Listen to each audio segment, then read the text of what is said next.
So I'm here with Alexis. Um,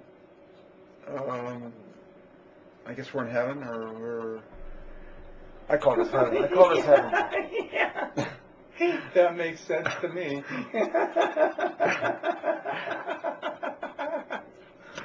I guess there are a lot of ways you could look at that. Well, like, what is heaven? Well, it's just a state of good feeling, I think. So it's just you're happier here, you know. I was like bumming because I got to get.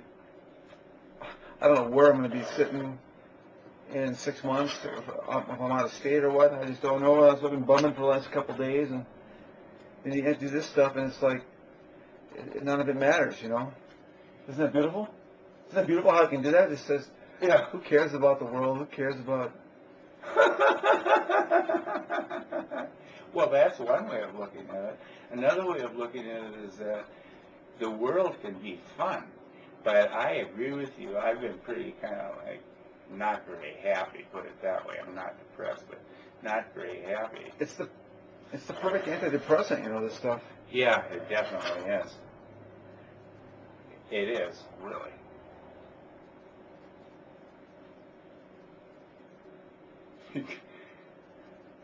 Yeah. And, you can get so much stuff done. Like, see, I stopped drinking any alcohol for 9 months in 2006. And within 2 weeks, because, see, alcohol is a depressant, so the way you use it, it's supposed to make you more depressed, even though initially it's a euphoria. But anyway, I stopped smoking for 9 months, and I told myself during that time, until I started again, but I told myself I can smoke as much pot as I want as long as I don't drink alcohol. And that worked for me before, too. But 9 months, and I got so much done. I handmade a wood deck that's now falling apart on the south side of my house. I put in a whole patio with 18 by 18 inch paver stones like this, and about 18 inches square or so. And I had to dig the whole thing out with a little shovel and go down like 8 inches. Then I had to put a layer of what was it? It's some sort of a gravel mix. And then you have to kind of level it out. Oh, you put dirt on top of that. Then you put the pavers on it. And you have to level it out, and you have to do all these complex measurements. And I made it so that the one point, so if the back of the house is like right here, say, on the front of your computer desk, that's, say, the back of the house that faces west. But the patio is this shape, like a diamond, only I set it up so that the diamond that's facing this way, that particular corner of the square, is aimed directly at the North Star. So that when I put my telescope there, although you don't need to have that anymore, but it's more symbolic to me than anything else because I built the telescope when I was 15. But anyway, it's pointed right at Polaris, and it's right at the peak of the house, right exactly where it's supposed to be. And that was very complex to do, especially since I was using 3 kinds of pavers, and also because I was doing all sorts of different types of work. A lot of physical work where I had to lift these things. You know how heavy those things are? They're this thick. Where should I get it? Here, I want to be on. You can use. Turn it like that. Yeah. So what you're seeing, this thing is incense. I got incense burning. I got some incense that came in today, and this one's cinnamon incense here. Make the place smell a little better. Yeah, this is Alexis here. Yeah. Hi.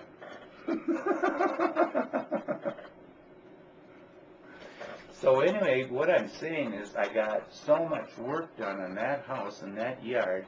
of various types, both the design plan and then the actual physically doing it so that it would mechanically be good and all right. And so I did very complex things of different natures, and it certainly didn't hurt me. I was just going 1,000 miles an hour for 9 months straight. And that's because I wasn't drinking alcohol and because I was smoking pot. And of course, I was really happy because I just bought that house for my son. Mm-hmm. So I finally got out of that subsidized housing place. And so I was extremely happy about that. But within the first 2 weeks, I found out a house to buy in Morton to move out of that house. It was on 3 acres of land, and it's like an 1870s house. And anyway, he signed the what do you call it? This chair seems up too high. Is there a way of putting it down lower? No, it's stuck at that level. I should get another one, a new one sometime. Anyway, and sign the final papers so that you purchase not the purchase agreement. It's the final contract where you give the money and then you get the deed. So that happened on the 1st of June, and by the 16th of June, I had done the same thing with my house. So look how fast things were getting done. You know, complex things. And during that time, I was smoking pot. I wasn't drinking alcohol, let me tell you. If I was drinking alcohol, I never would have gotten all that stuff done.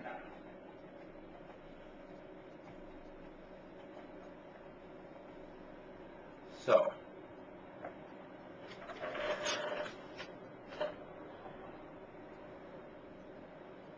now what are you thinking about? Actually, that's the way I blog a lot, because sometimes it goes by so quick. Like I just forgot. Yeah. Like I had it there. Yeah. But just when you asked it, I completely it went away. Yeah. And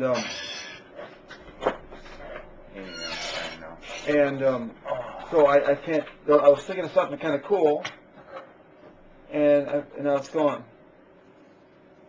So this is why I blog. I talk about. Sorry for interrupting. No, I wouldn't be able. I mean, Chris. Yeah, I'm sorry. Yeah, I wouldn't have been able to get it out anyhow, probably, but.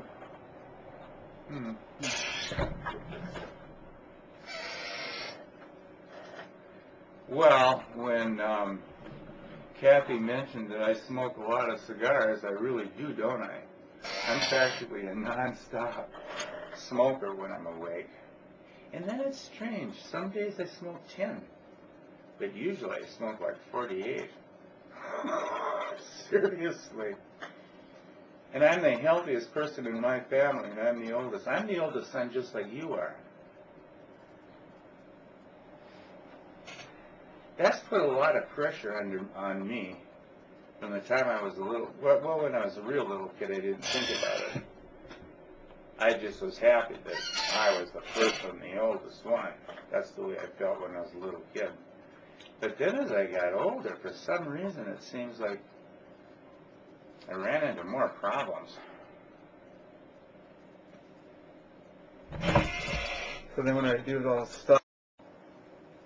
Can you send that to me at my Skype? Or you could send it to my email, one of my email addresses, and then I could transfer it from there to Skype, or how would that work?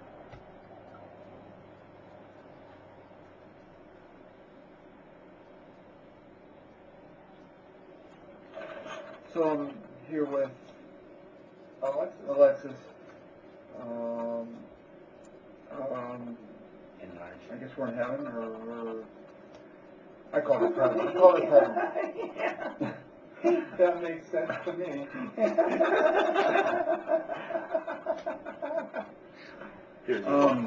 guess there are a lot of ways you can look at that. Like, what is heaven? Well, it's just A state of good feeling, I think.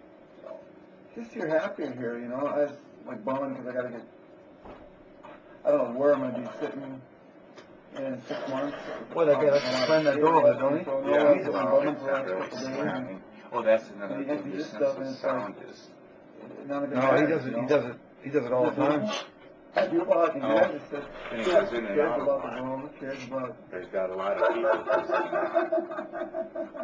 Well, that's one thing.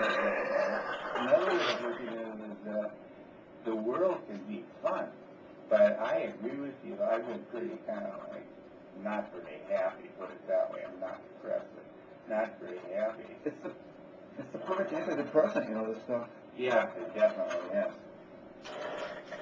It is. Really. What is? I missed that. Weed is the perfect antidepressant. Hmm? Yeah. And you can get so much stuff done. Oh, that's Like, see, I stopped drinking any alcohol for 9 months in 2006. And within 2 weeks, because, see, alcohol is a depressant, so the way you use it, it's more going to make, it's supposed to make you more depressed, even though initially it's a euphoria. But anyway, I stopped smoking for 9 months, and I told myself, drinking time until I started. But I told myself I can smoke as much pot as I want, as long as I don't drink alcohol. And that worked for me before too. The 9 months, and I got so much done. I hand-made a wood deck that's now falling apart on the south side of my house. I put in a whole patio of 18 by 18-inch paver stones like this, and about 18 inches square or so. And I had to dig the whole thing out with a little shovel and go down like 8 inches. Then I had to put a layer of gravel, or what was it? It's some sort of a gravel mix. And then you have to kind of level it out. Oh, you put dirt on top of that. Then you put papers on it. And you have to level it out, and you have to do all these complex measurements. And I made it so that the one point, so if the back of the house is like right here, say, on the front of your computer desk, that's, say, the back of the house that faces west. The patio is this shape, like a diamond, only I set it up so that the diamond that's facing this way, that particular corner of the square, is aimed directly at the North Star. So that when I put my telescope there, although you don't really have it anymore, but it's more symbolic than anything else, because I built the telescope when I was 15. But anyway, it's pointed right at Polaris, and it's right at the peak of the house, right exactly where it's supposed to be. And that was very complex to do, especially since I was using 3 kinds of pavers, and also because I was doing all sorts of different types of work. A lot of physical work where I had to lift these things. You know how heavy those things are? They're this thick. I could, where should I get it? Yeah. You can use, Furniture.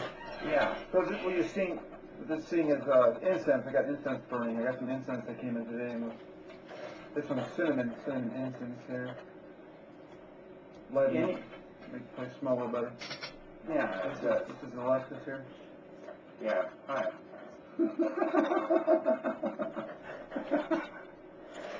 So anyways, what I'm saying is I got so much work done on that house and that yard of various types, both the design plan and then the actual physically doing it so that it would mechanically be good and all right. And so I did very complex things of different natures, and it certainly didn't hurt me. I was just going 1,000 miles an hour for 9 months straight. And that's because I wasn't drinking alcohol and because I was smoking pot. And of course, I was really happy because I just bought that house for my son. Mhm. So I finally got out of subsidized housing plan. And so I was extremely happy about that. But within the first 2 weeks, I found out a house to buy in Morton to move out of that house. It was on 3 acres of land, and it's like an 1870s house. And anyway, he signed the what do you call it? This chair seems like too high. Is there a way of putting it down lower? No, it's stuck at that level. I should get another one, a new one sometime. Anyway, and signed the final papers for the purchase, not the purchase agreement, it's the final contract. He gives me my deed. So that happened on the 1st of June, and by the 16th of June, I had done the same thing with my house. So look how fast things were getting done. You know, complex things. And during that time, I was smoking pot. I wasn't drinking alcohol. I'm telling you. If I was drinking alcohol, I never would have gotten all that stuff done.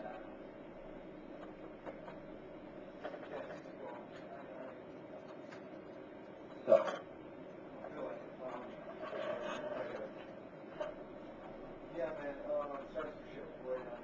Now what are you thinking about? Actually, that's why I blog a lot, because sometimes it goes by so quick, like I just forgot. Yeah. Like I had it there, Yeah. but just when I asked it, I completely, it went away. Yeah. And,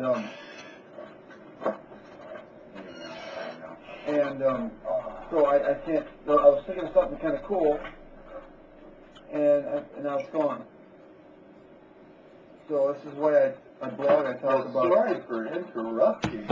No, I mean, Chris. yeah, I wouldn't have been able to get it out anyhow, probably, but...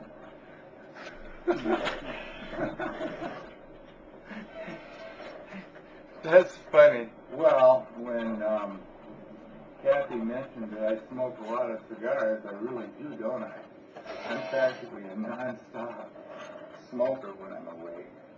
And then it's strange. Some days I smoke 10. But usually I smoke like 48. Seriously. And I'm the healthiest person in my family, and I'm the oldest. I'm the oldest son just like you are. That's put a lot of pressure on me. From the time I was a little, well, when I was a real little kid, I didn't think about it. I just was happy that I was the first and the oldest one. That's the way I felt when I was a little kid. But then as I got older, for some reason it seems like I ran into more problems. So then when I do all this stuff...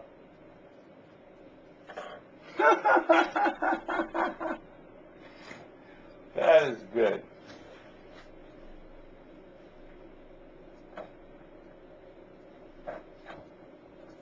Recorded? Oh, yeah. No, it's not right now. No, I mean, it's finished. It's finished, yep. Anyway, I want to tell you one thing. The first thing I realized, other than the fact that we're both having a good time, because you started off talking about something positive, heaven, is that I talk too much. Talk too much. Kathy does that sometimes too. Not much anymore, because she and I can compete with each other pretty well. Do you know how Kathy talks a lot? Oh, yeah. In fact, her problem is that she butts in right in the middle of your sentence. I do too. And I can't stand that. So that will drive me nuts, you know. I have a hard time communicating with Kathy because she'll just butt right in there thinking that it's not even so much that her opinion means more. It's just she's too excited. Too much of an a-hole to understand that that's very. It's just very rude. It's very rude to do that. Yeah, somehow it is, but I don't think people who do it mean it. But I've known a number of people who in my life not only talk nonstop, kind of like me sometimes, but also interrupt a lot. And I know that I've started doing that a lot, so I apologize if I have. Which Actually, I I haven't really noticed that, so you're doing good. Okay. Because sometimes when I get into talks with my daughter, Parivia, my God, I try to interrupt her, she tries to interrupt me, and then I give her hell. And we hang up the phone on each other, and I give her hell. And then usually, lately me, calls back and says, I'm sorry, I shouldn't have hung up on you. But see, I basically don't think it's a good idea to interrupt either, because you have to give the other person a chance to finish what they're doing, or what they're saying, unless they talk nonstop. If they talk nonstop, then what you've got to do is you've just got to interrupt and start talking yourself about whatever it is you want to talk about. Do you know what I mean? So in that case, it's not rude, it's necessary, because otherwise the communication is only one way. Yeah. And I like it when not necessarily opposing ideas come out. In fact, not that at all. It's more like when, okay, empathy can come out for one thing. From if you're talking with each other on the same level somehow, and if you just want to add something. But then the thing is, what that can do is it can interrupt the nonverbal thought that's going through the other person's head. So that can be rude. But how would you know if it's going through that person's head unless that person said so?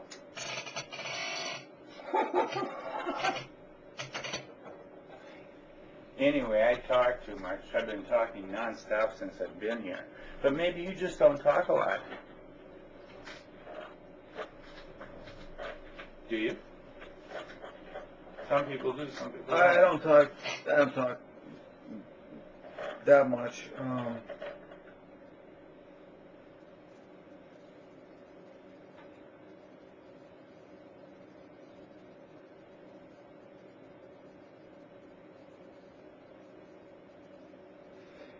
We're having a chat about, like, does weed F you up? Does it F you up? And I, of course, say, yeah. He's saying not really. That's what that's the topic we're on, is talking about how he's able to be very productive on this stuff. You know, well, certain ways, just I can see it being more productive, but in others I can see it. I mean, I remember the first time I tried this stuff, I could barely on the calculator program. First of all, it took me a while to enter it in, calculator. Mm-hmm. And then it would just take forever to enter in stuff, and now I can, you know, it's like nothing now. I mean, it's like you can't do it at all? like right now, I'm basically not effed up, and yet I am in a certain fashion. It's just in a different flavor, characteristics. You're more effed up in the state. But I'm not sure exactly how. I don't know. It was so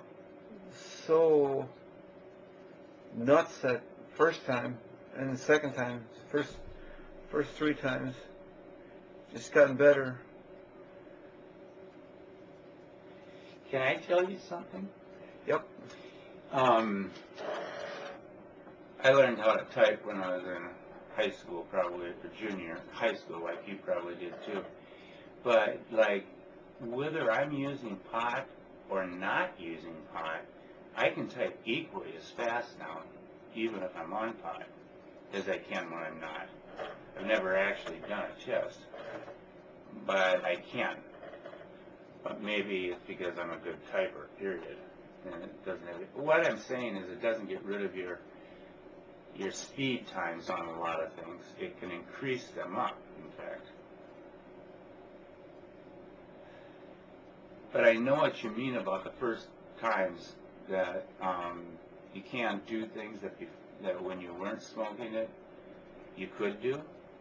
But that passes after a while. You can do things that you could do just as well, if not better, than things that you couldn't do, I suppose. There's some times when the opposite would be the case, but not very often, I don't think. But, it all depends on the person, the individual, and what they've got going on in their brain, what they're thinking about.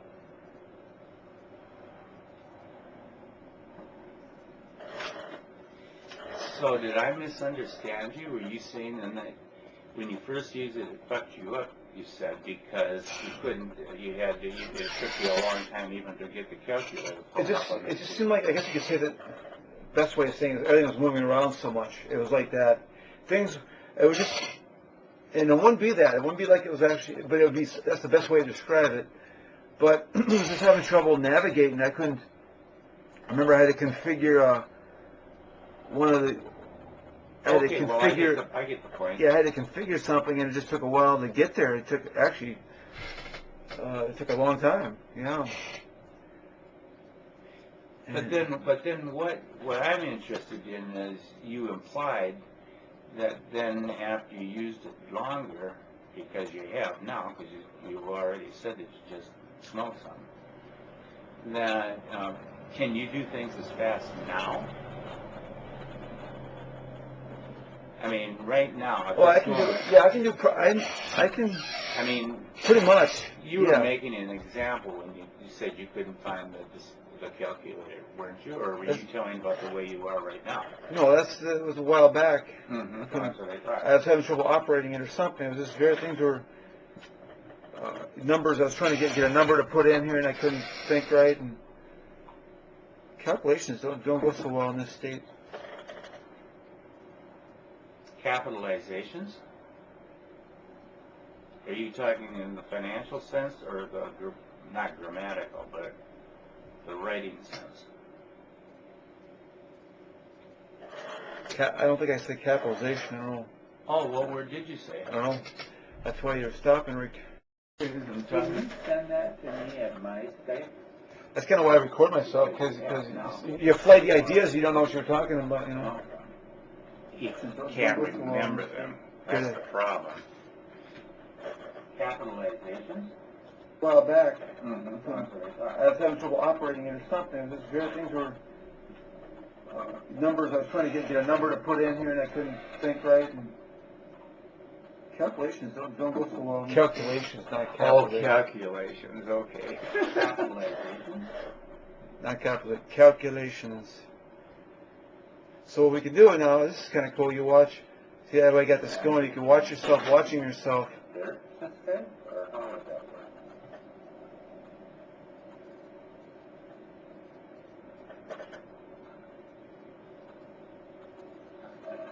So so now we're listening to the recording. Turn it up a little higher. I call it time. That makes sense to me. See, we're watching ourselves watch ourselves. We're watch ourselves. Oh! See, that's why you're not... Now I know what you mean. Okay. And you could actually make this end layers deep, where we can turn this off. So then, you can.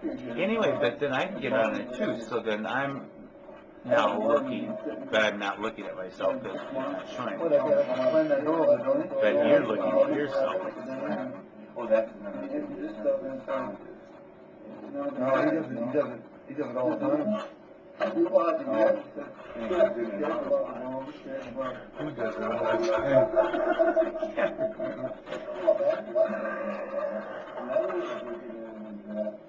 The world can be fun. I would say not very happy, put it that way. I'm not depressed. Not very happy.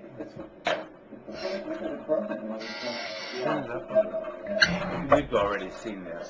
Maybe that's, Yeah, we don't need to watch. I'm just saying, No, we're the watching. thing is, That's the whole. I don't. See, we're still watching her, so now we're gonna Yeah, start talking. fuck a lot, and I know that I've started doing that a lot, so I apologize if I have.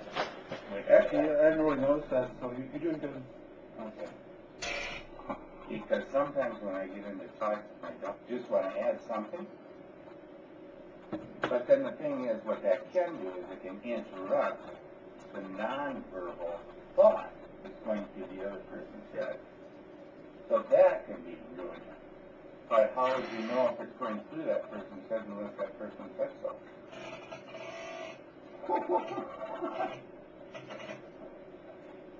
Anyway, I talk too much. I've been talking nonstop since I've been here. But maybe you just don't talk a lot.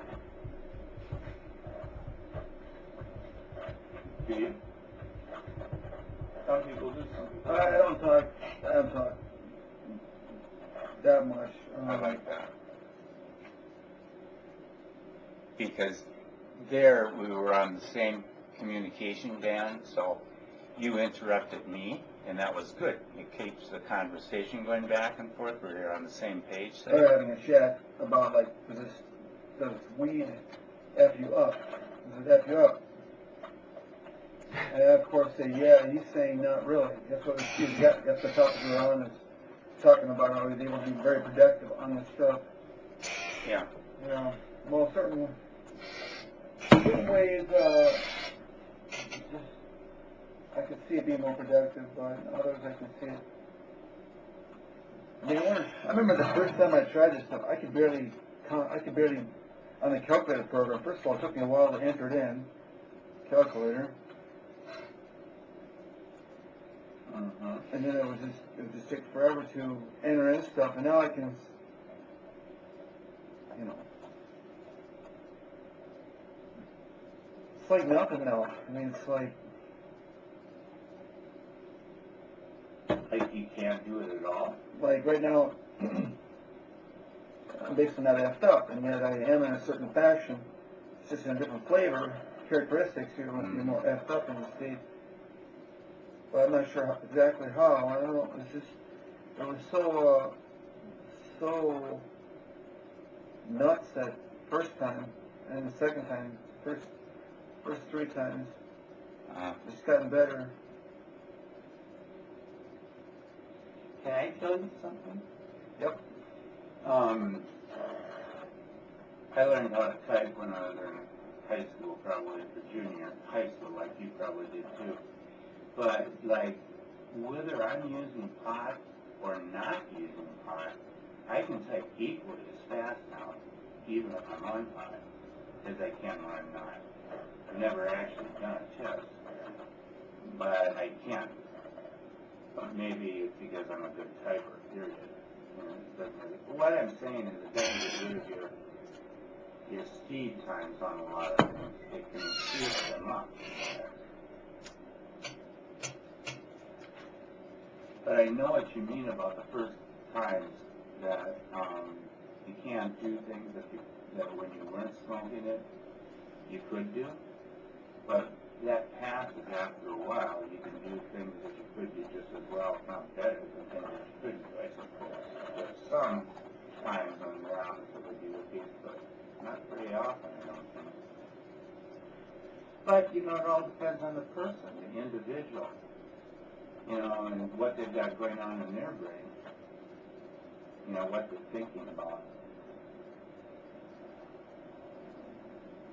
Telepathy. So did I misunderstand you? Were you saying that when you first used it, it fucked you up, you said, because you couldn't, it took you a long time even to get the calculator. It just seemed like, I guess you could say that, best way of saying it, everything was moving around so much. It was like that. It was just, and it wouldn't be that. It wouldn't be like it was actually, but it would be, that's the best way to describe it. But I was just having trouble navigating. I remember I had to configure one of the, I had to configure something, and it just took a while to get there. It took a long time, yeah. But then what I'm interested in is you implied that then after you used it longer, because you have now, because you already said that you just smoked them, then can you do things like that now?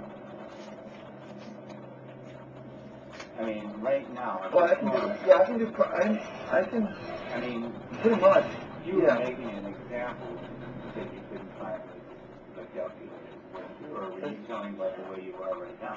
No, that was a while back. Mm-hmm. I was having trouble operating in something, and just various things were, numbers, I was trying to get enough, trying to It figure just out, fell down.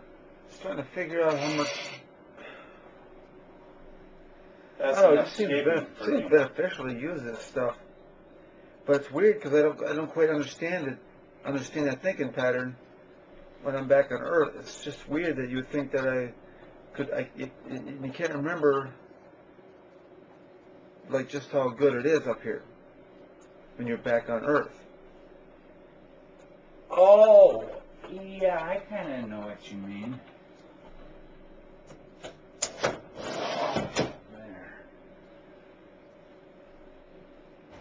Let's keep that screen.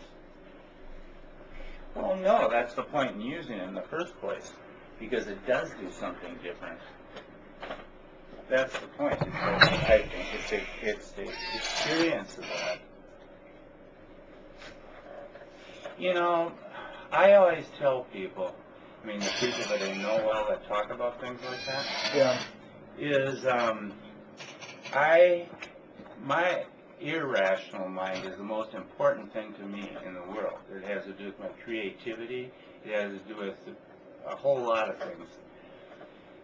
And I said I like my irrational mind much more than my rational mind. I said I love my rational mind, though, because my rational mind is what keeps me sane. So it keeps me in my rational mind, I learn how to mix a certain color by doing this, that, and the other to put on a painting. But then when I'm irrational, when I'm in my irrational mind, I do that technical stuff automatically. Mm-hmm. And then I have to go really fast when I paint. And it's easy to do it when you start the painting, but as you develop it, depending on the technique you're using, it can interrupt that. So what I'm saying is, my irrational mind is the most important thing because it's where everything springs from. Everything. And the rational mind, on the other hand, over here, it just keeps kind of a balance on things. It makes you question your sanity at times. Yeah. But that's what the rational mind's supposed to do. Anyway. Let me put something in the oven here if I'm going to cook something here. Okay, I don't know how long I should stay. But I got some, if you want some, I got some plenty for you. This kind of thing here, enchilada thing. Well, actually, I don't think I will. I think I'll go for that. All right, I'm not really hungry yet. But if I had gone, I wouldn't be. Oh, that looks pretty good.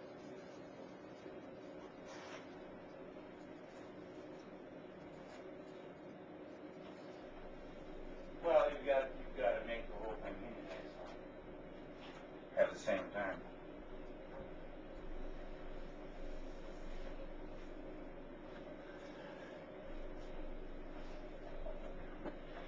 Anyway, I want to tell you, Chris, I'm having a really enjoyable time over here. Yeah, that's all right. I just didn't know if I was going to or not.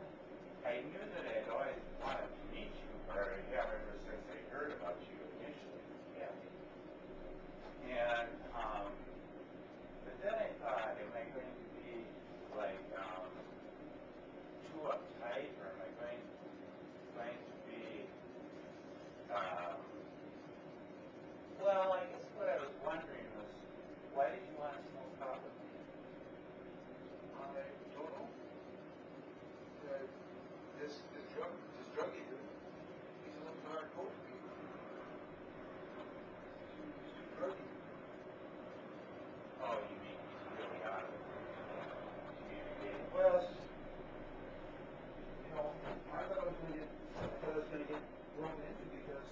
understand that it's my weed that I bought. Why do you think it's yours? Yeah. I mean, that kind of rationale. Yeah. He's effed up. Yeah. I have reason to believe you're pretty effed up on this stuff. But this stuff's not. Again, I think that has more to do with the personality of the person and what their intellect is, more than it has to do with the. You see what I'm dealing with. Also, you have to let that talk. I just gotta be, one month. Oh, the oven is the one up. I don't even have my oven installed yet. Okay, well, I was really, I didn't know if that was your idea or Kathy's idea. And at first I got kind of scared. No, it was my. I wanted to do this with Kathy, but she doesn't want to do this. So, I was just trying to find somebody to I still have it. hang with. Well, thank you very, very much for inviting me, John. I'd say this is very good stuff, by the way. Very good.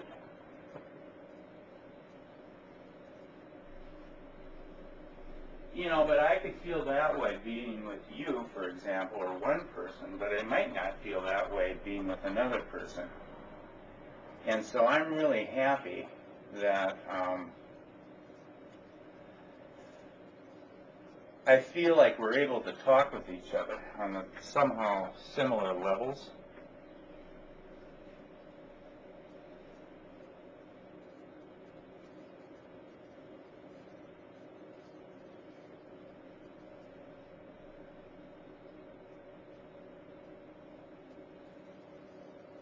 Yeah. Although, on the other hand, I've never met anybody who has been just high on pot and not something else, not be able to communicate with. And I'll tell you, I've dealt with all sorts of different people. For a couple of years when I was living in St. Paul in that 5,000 square foot house that was known as the artist house, it was brought there in 1929, built 1874, and was down by the Mississippi River. Yeah. Now I lost my frame of thought. Something by the Mississippi River? No, it was a point that I was making before that, and I was only using. Oh, I spent. I lived in that house for 11 years, and actually it was 2 studios. And for about 2 years, which would be 2 summers and winters too sometimes, I'd walk downtown and I'd meet all these homeless people and destitute people and people who ate at the Dorothy Day shelter all the time. And I met some of the most intelligent and the most wonderful people. And then on the other hand, a friend of mine, so to speak, not a close friend, he was a professor of biochemistry at the University of Minnesota, and he had written 11 books, and they were even being used as textbooks in China. And I could communicate with him too, but of course he and I never smoked pot together. Actually, I bet I would have been able to understand him much better if he had. And I've dealt with everybody else in between. You know, people who can afford to buy $10,000 paintings and people who can afford to buy a 15-cent drawing. And all sorts of people, and all throughout all those economic, educational classes, so to speak. And I never really have found anybody that I didn't somehow enjoy smoking with. Well, because if that would have happened, it would be because I had already known their personality. It's kind of rare to get to know somebody else for the first time when you're on pot. I guess that's what I'm saying. What do you think about that? It's good, actually. In this case. So your answer was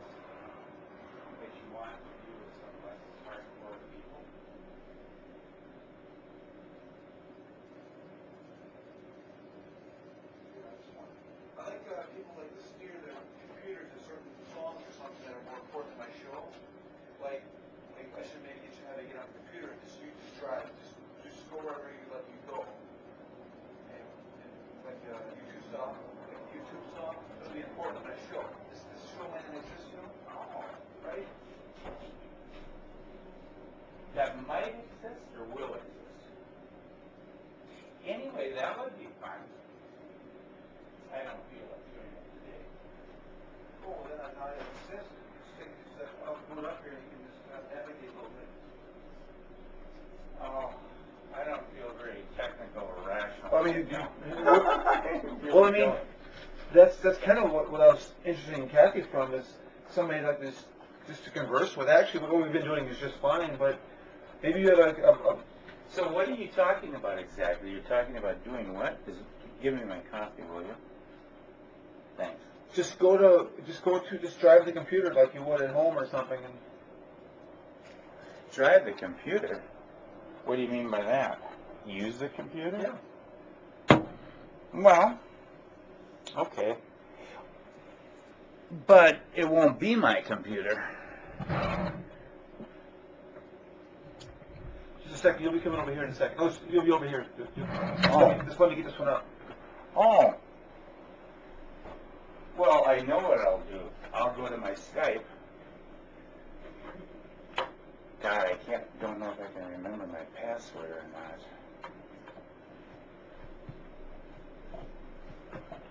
I have to know my password.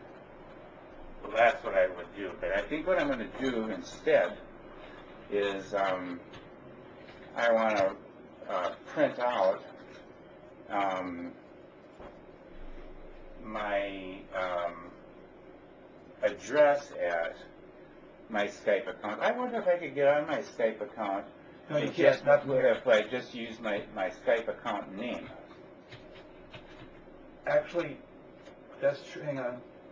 So here's YouTube. If you want to drive, you can just go to type in like a song that you listen to. And I'll just, Okay, start over again. What are you talking about you now? just type in a song. What song? Give me a song that you listen to. I don't listen to any songs. Oh, I listen to, God, what have I been listening to? George Winston, the piano player.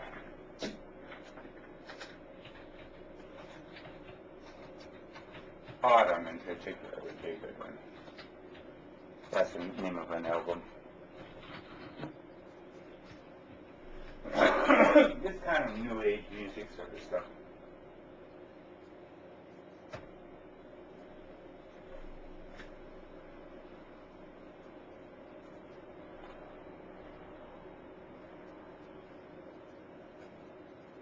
Winter into spring is alright, but it's not the best. One of them even has Pachelbel's canon.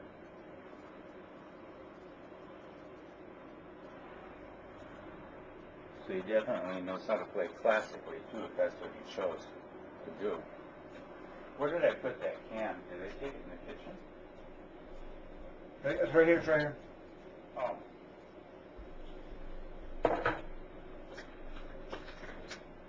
What's the way on this side? Okay, the album. Can you look for an album? Never heard that, and I'm not. Oh, that's somebody completely different.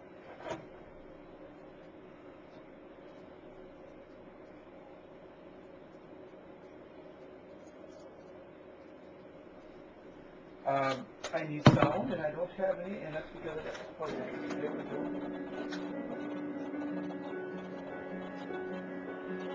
That's good. Yeah, that's good.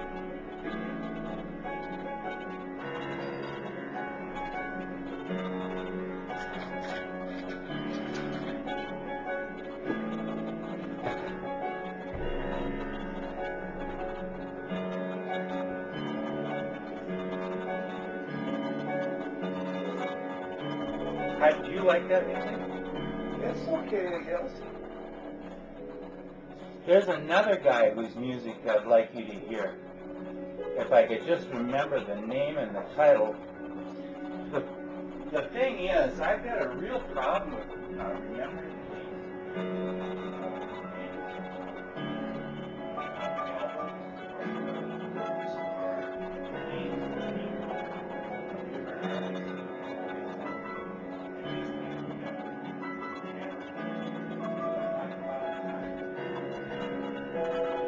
but I will try to.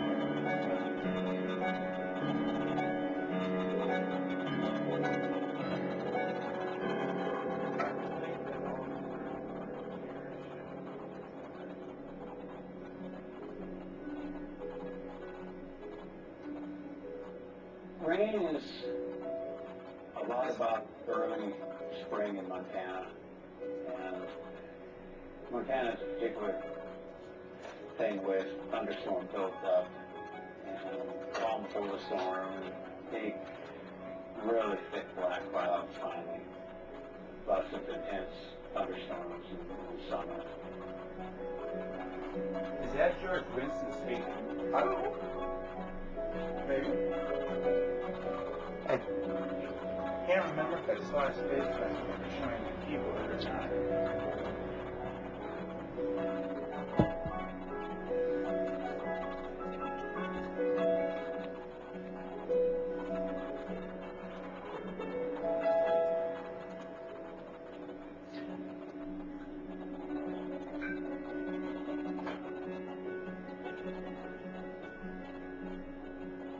If I try not to think about it, then I'll be able to remember it, I think. God. Did you want to finish to light it up again? You want some more or what? Some more what? Oh, well, yeah, let's. Yeah, that was George Winston speaking. I did see his face. Or from the side. Paintings and music together, and then kind of like a monologue of some sort, or it could be a dialogue of some sort, with just the proper imagery, both visual and audio, of equal importance to whatever's being said. That could be like the writing of a poem, I suppose. I just had a cool thought for our audience out there.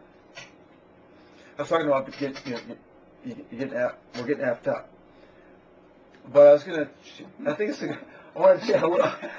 want to chat a little bit about something that you all think is effed up, and that is gayness. I don't think that.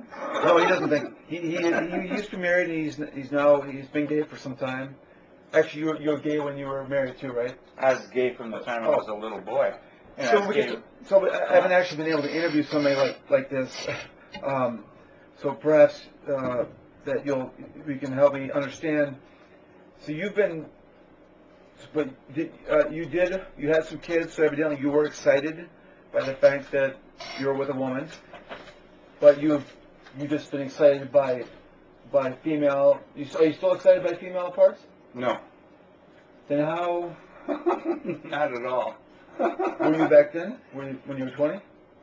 It wasn't so much, not really, from the time I was a little kid. It was more like I liked women as friends, or girls as friends. Although I did like boys as friends too, but most of those boys I ended up having sex with, actually. So I'm curious, why? Get married because I had a lot of hormones going through me. The person Gigi, the person who ended up being my wife, told me she was pregnant, and I had always imagined, even before that, that I wanted kids someday. But anyway, she told me she was pregnant when she wasn't, and then we went to Patras, Greece, which is the third largest city in Greece, and were married by the Archbishop at the cathedral.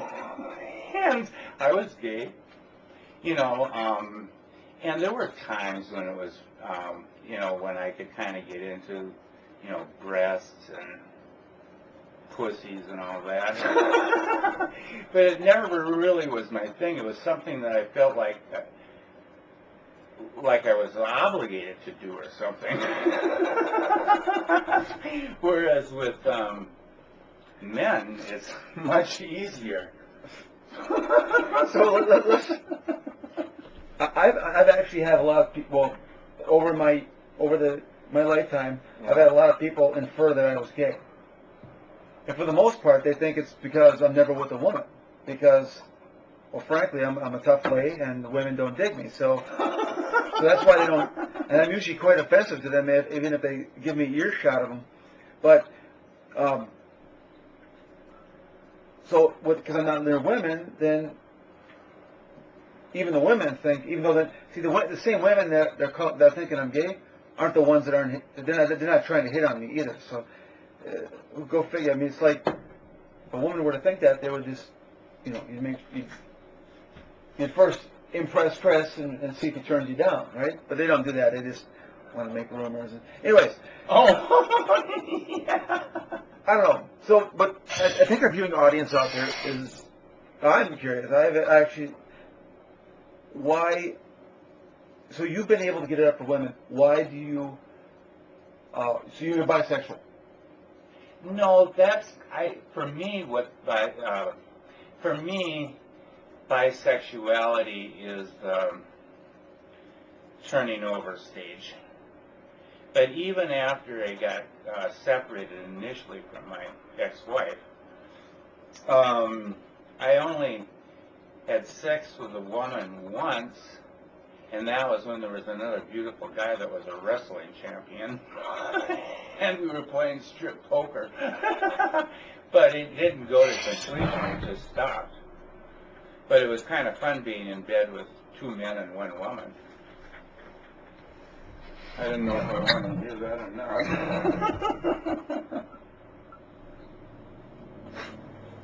Actually, I zoned for a second. I was off.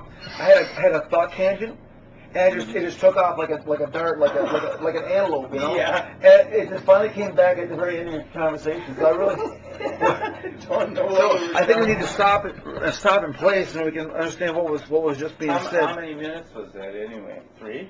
2? This is what 5. Music together, and then Turn it up, though, I can't hear. Easy. Turning over stage. But even after I got separated initially from my ex-wife, I missed my main I point. only had sex with a woman once, and that was when there was another beautiful guy that was a wrestling champion, and we were playing strip poker. But it didn't go to completion, it just stopped. But it was kind of fun being in bed with 2 men and 1 woman. See, that's the part I missed. That's the good part. And that was when there was another beautiful guy that was a wrestling champion, and we were playing strip poker. But it didn't go to completion, it just stopped. But it was kind of fun being in bed with 2 men and 1 woman. I didn't know if I wanted to do that or not.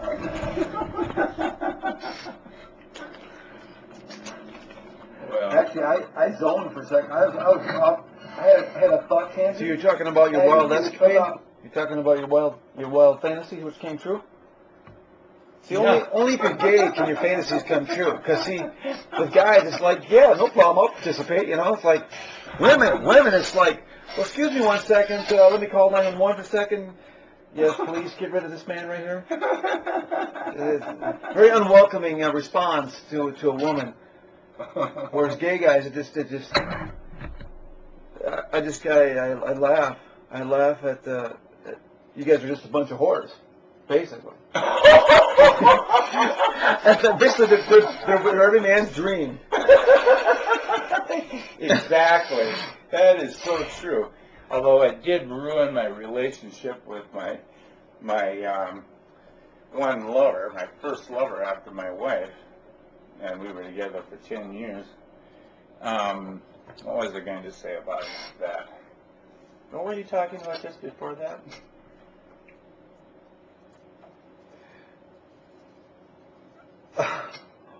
I don't know. What? Okay, well, I can't remember. I mean, that thought just went out of my head like a flash, too. By the way, you might be wondering, you're thinking, why did I invite a gay man over? It's not to introduce myself to the practice. It's simply to I needed a friend, and I've got so few of them, so I'm trying to make another right here. Well, believe me, some gay men are really bitches. In fact, there's no bitch like a gay bitch. There's a common phrase, or whatever you call it, because that's really true. So it depends what sort of relationship you have, because some people get together, well, like when I got together, really, I didn't really want to be monogamous, but the fact of the matter is, that was what I thought I should be. But I wasn't. And we weren't, in fact. Although I had to push him a little bit. But see, he was totally in the closet. And I had been publicly out for years. Not a lot of years. The guy that came from the same town as me. And we both went to colleges that had Saint in front of their names. And they were from the opposite religions. Like, there was a time when I was a little boy being raised around here where the Catholics would not sell their farmland when they died to a Lutheran, or if they needed to sell it for whatever reason. And Lutherans would do just exactly the same. Oh, no, you can't sell your farm to him. He's a Roman Catholic. You know. So, now I got off on a tangent again, which is normal for me. Because sometimes I go into the tangent, which goes into the tangent, which goes into the tangent, which goes into the tangent, and then you can't remember exactly where you started from in the first place.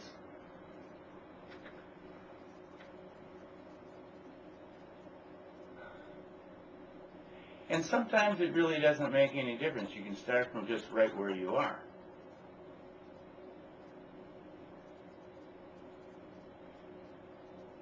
And I don't know what that means exactly. I think it means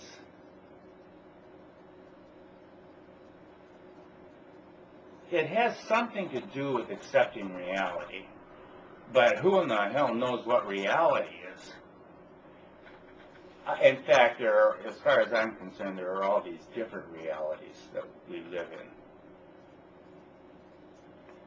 And, but I think living in the now, that concept, living in the now, is what's most important to me. Even if I could be the Pope. My sex life has been so dry. So, I just let you know what's happened. I filed another affidavit. This one pointing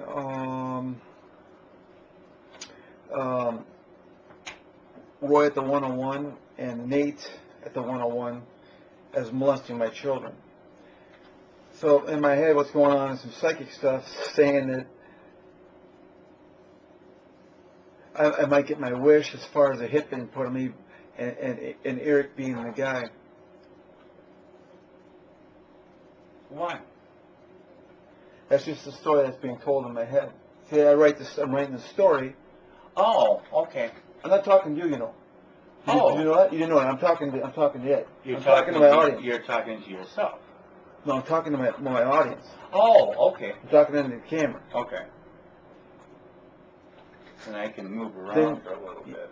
Yeah, you can feel free to jump in. You can feel free to participate. It's just I'm eventually this is getting. Oh, yeah. Well, anyway, I get the point, and yeah, I guess I did realize that at first, but I didn't realize it once I started talking.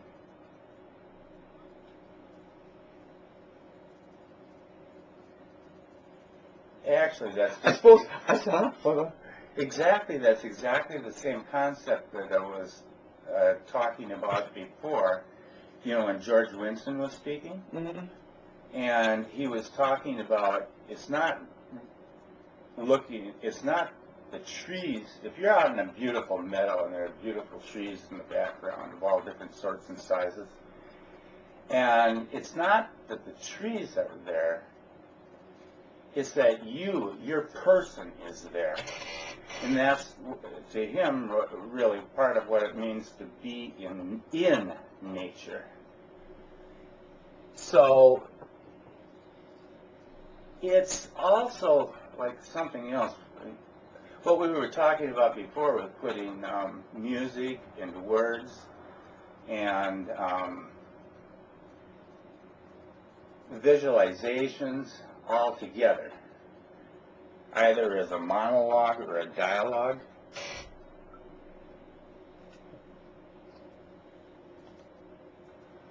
whew, I feel good.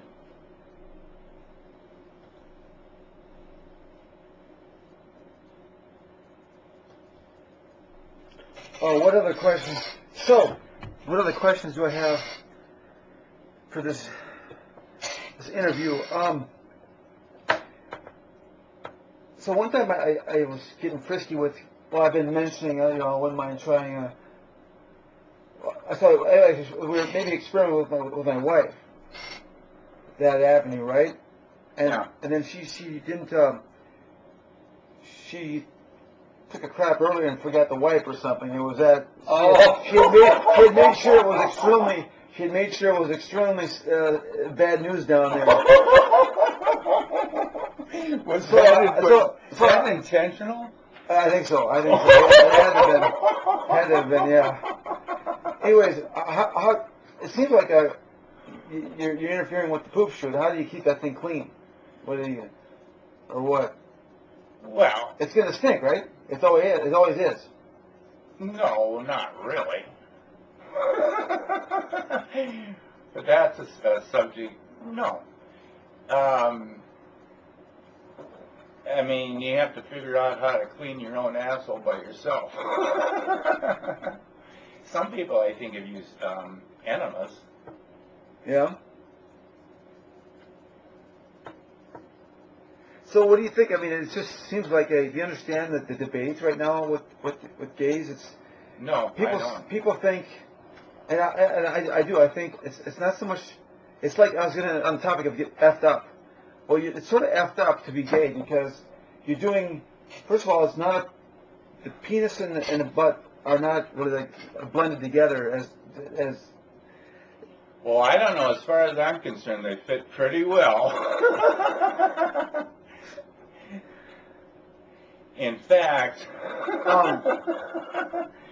Yeah, but sperm is not meant for the anus. It's meant for the vagina and its not necessarily.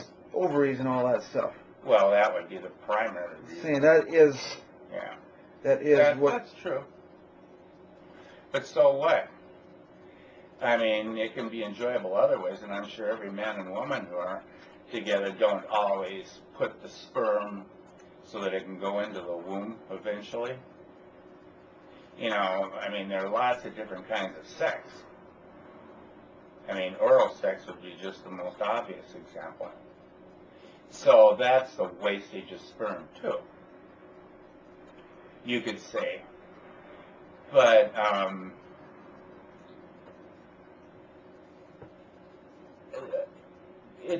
put it this way, either you are gay or you're not gay. And I've known that since I was a little boy. I know what I've been attracted to, period. It's not something that I chose.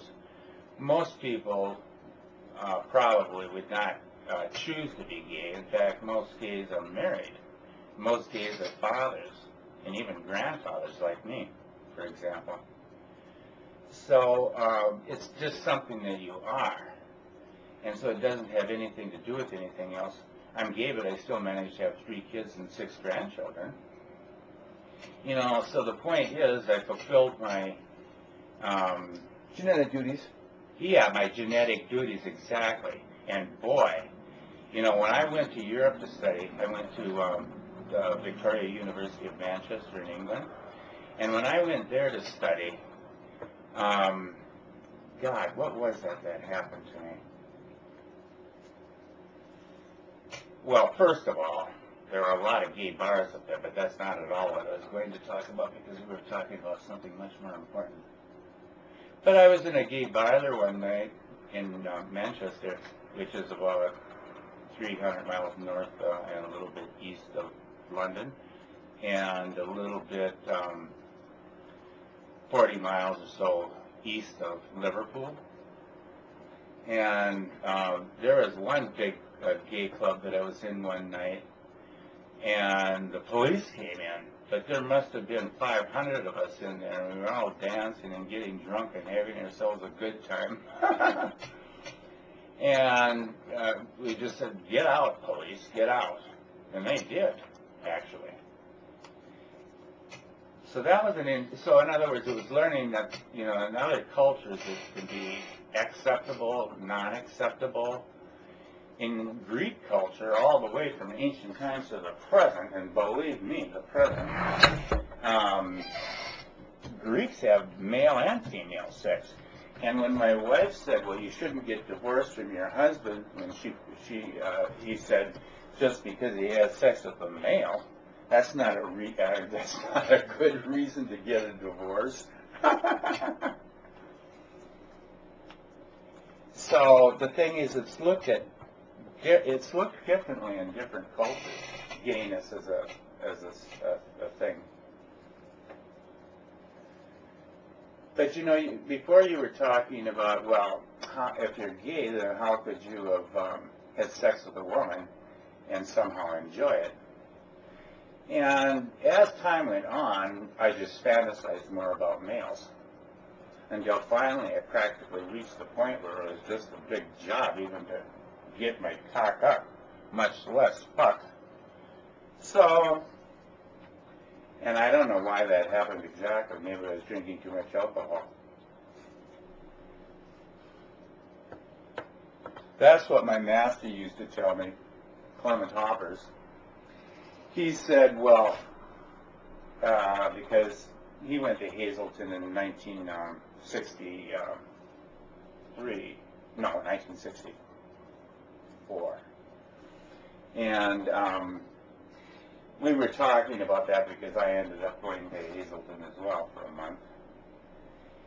But he was talking about the fact that whatever, he did a lot of etchings, and one of them is called Streetwalkers. That was done in the southern part of France, in Cagnes-sur-Mer, way back in about 1931. And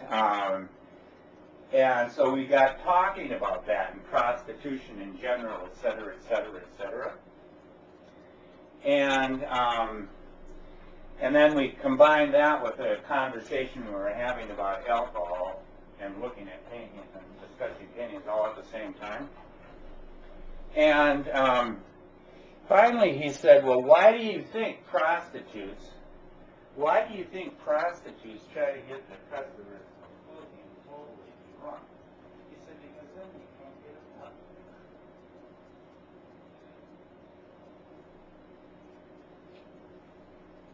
So in other words, they don't have to do anything, but they still get their money.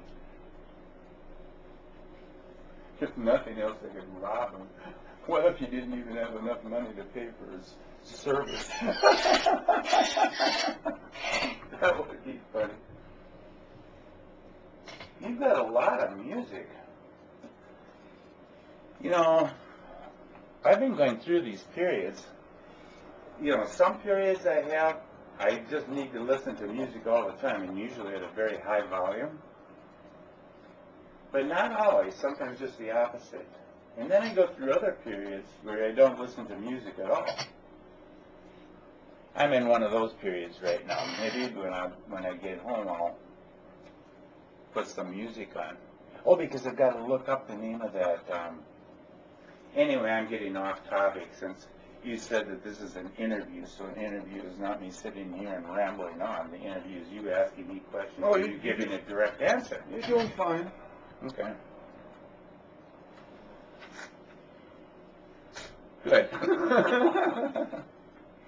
Anyway, the fact of the matter is, I don't know if I can say most of the men that I'm closest to me in my life right now are straight, actually. Although I don't have a whole lot down here, but I'm talking about my past, say the last 30 or 40 years or so. And but I've reached the point in my life where I'm not primarily looking for a sexual relationship anymore. And although it would be nice to have a built-in lover every time you were at home, but then you'd have to think about, well, what about lack of privacy issues? What if I want to listen to real loud music and he's in the middle of writing a poem or trying to think or write some philosophy? And then I think, so it's kind of nice living by yourself. That's why that 5,000 square foot house on Ramsey Hill in St. Paul was so beautiful, because there was so much space. Tomas could be playing on his grand piano and be one place, and I could be on another floor doing what I'm doing, or sometimes painting to the music that he was playing on the piano. He played almost all classical music. He played quite a bit of Mozart. I don't particularly like stuff like Beethoven or Brahms. No, not really. What I really like musically is I love the harpsichord.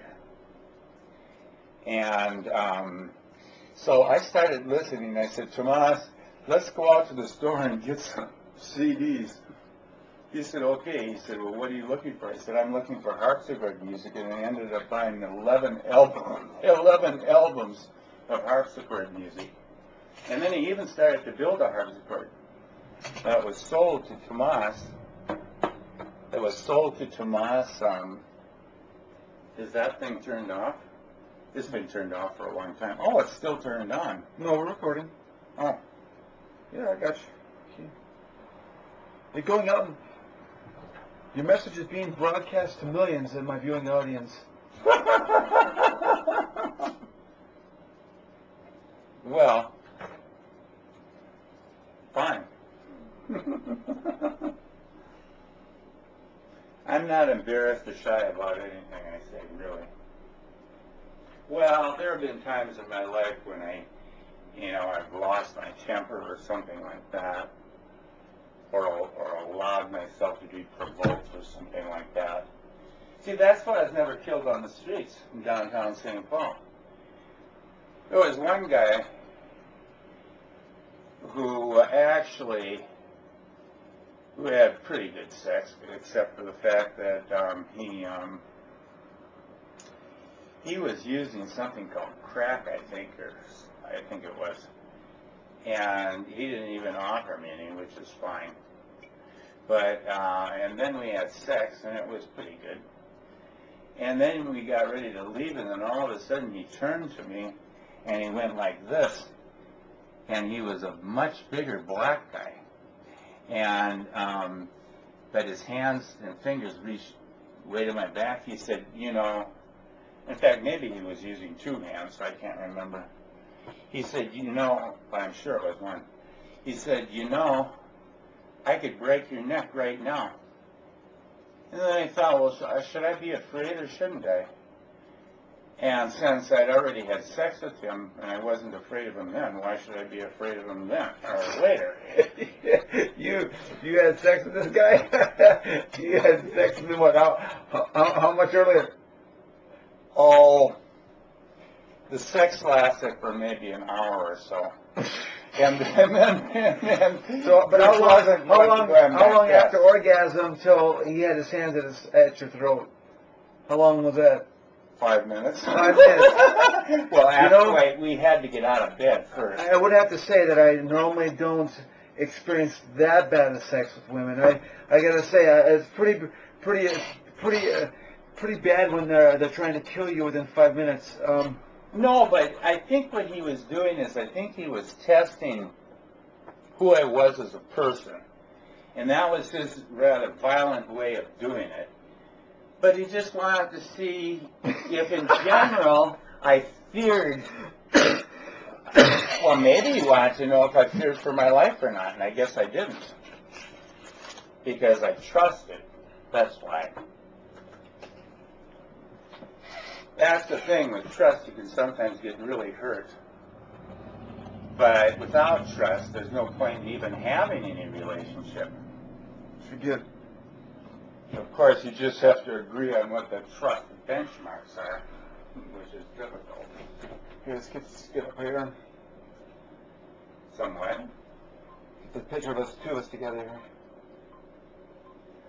Oh, okay. don't trip over these shoes. Where do we have to get? Just okay. Well, we're now friends. What's that? I want to see that. Oh, too dark. Gotta do it again. So we have to be friendly with again for another 10 seconds. Sorry about that. Well, I thought we already were being. I need to get the flash. There we go. I mean, we were faking it pretty hard on that friendly thing. Oh yeah, we're friendly. Oh, get it, that was a joke. I'm making a joke. Well, I like that actually.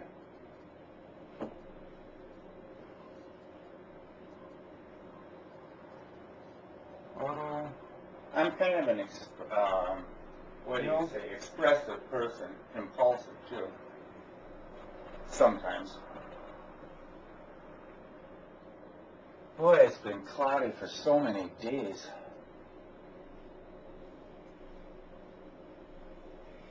No, what I mean to say is, up until this time, Chris, I've only met you twice, and then very briefly, and then you were doing some other stuff anyway. That was when we came to your place when Kathy and I were going to California.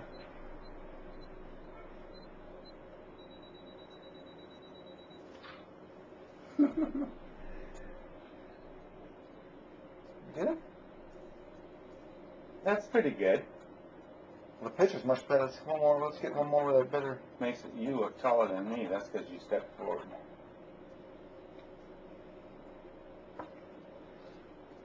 So then the second part of that would be what? That I never got a chance to say because there wasn't video. So the point is, I'd only met you 2 times before, and for very briefly, and That one didn't flash, damn it, you sucker. that's all right. The first one was good enough as far as I'm concerned. I thought it was really good of you. It was all right of me. That's fine. Don't worry about it. Okay, so then what happens? Then all of a sudden, out of the blue, about 3 weeks ago, Kathy calls and she said that she had kind of a strange request, or weird, I think was the word she used, and she said, Chris would like to, this is still recording. What's up? I didn't know that the 5 feet was still on. Anyway, so this is the first time since. That one better worked. I bet I look terrible. I'm smiling too much. That's That's good. Yeah, that's better because we're on the same level now. I didn't know that you were taller than me, though. But you must be.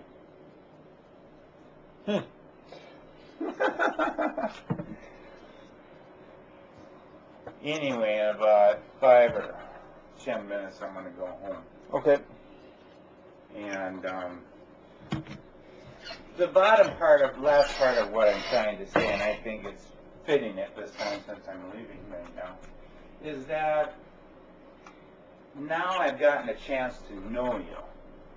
And the first 2 times I had just seen you, I had no reason to particularly like or dislike you, although I'd go by my intuition. And I liked you.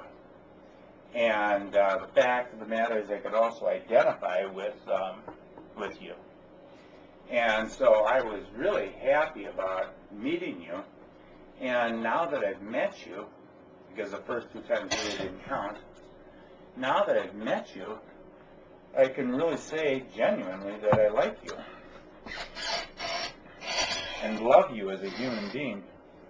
That's the truth. To know God is to love God. Both of us are God.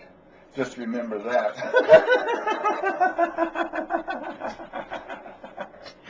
How are you going to respond to that one? You got any proof? Of course not.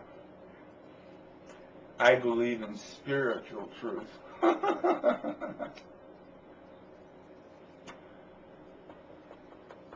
But used in a new age sort of way. Spiritual, that word.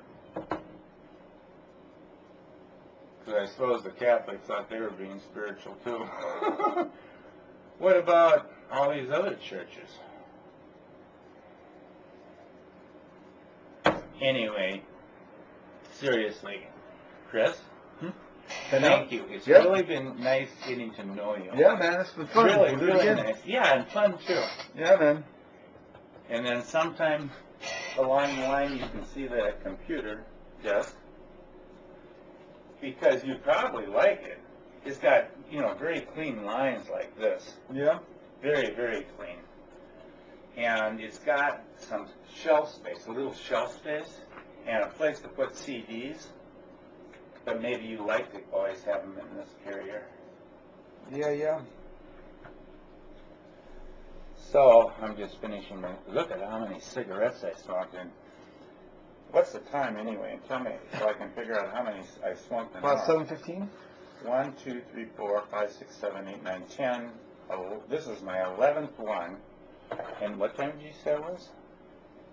You got to be about 4 o'clock, so it's 3 hours. In about 3 hours. So that's like smoking almost one every 15 minutes. That's pretty bad. Yeah. Isn't it? No wonder your eyes are watering. Are they? I'm fine. I'm good. Okay.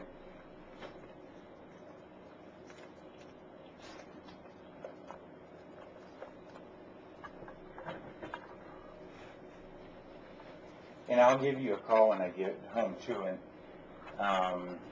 give you the name of the title of the album. So,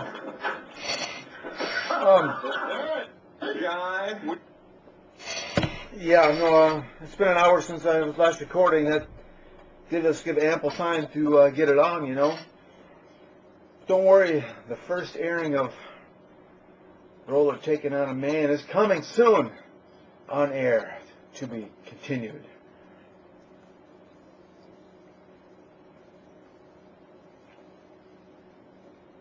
I apprehensions about whether I should hang with this guy or not. Just knowing that, knowing he's gay, and gay men can be a little bit aggressive. Anyways, he was cool. But we can kid around a little bit, as you heard some of the stories. It's a little effed up to be gay. I mean, it's maybe a little bit more than a little.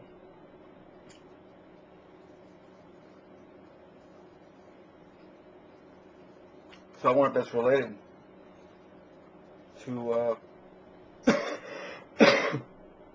weed usage. I'm not sure. It's a bit effed up. I was trying to relay that to him. You're effed up. You think that guys are attracted. That's effed up. But the way, I don't know, the worst way I can approach it is the same ick that a child has toward adult sex. The visual, it's like, oh no.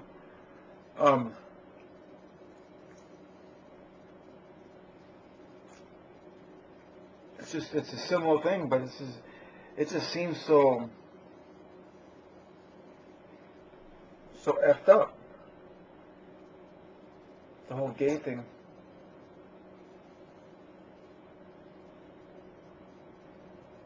You have what makes 5% of the population this way, or 5 or 10? I don't know. Hello? Yes.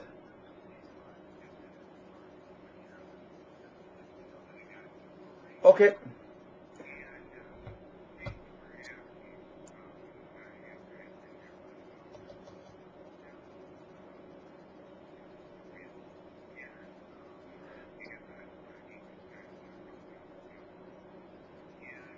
What happened now? What happened? What was? Oh, okay.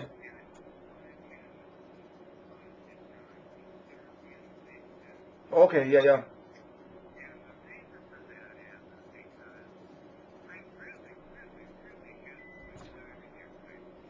Yeah, hey, let me call you back. Let me call you back in the other line. Hang on.